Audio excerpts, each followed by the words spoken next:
John Deere's argument against right to repair has three pillars: safety, cybersecurity, emissions compliance. The emissions argument is the most sophisticated. Modern agricultural equipment contains emissions control systems required by EPA regulations. John Deere argues that allowing independent repair access could compromise those systems and put farmers in regulatory violation. Here is what that argument obscures.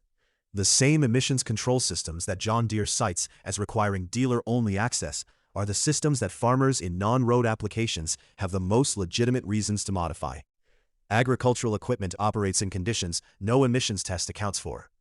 The gap between regulatory requirement and field reality is well documented among agricultural engineers. More importantly, the emissions argument proves too much.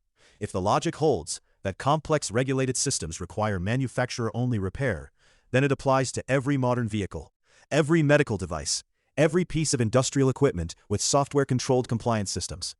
The argument would eliminate independent repair as a category, which is precisely what the manufacturers deploying it would prefer. The FTC's 2021 report examined all three arguments: safety, cybersecurity, regulatory compliance. In each case, the evidence base for manufacturer restrictions was found insufficient. The restrictions exceeded what any legitimate safety or compliance rationale required. The arguments aren't wrong because they're lies. They're wrong because they're calibrated to be just plausible enough to work in a committee room and just weak enough to fall apart under independent review.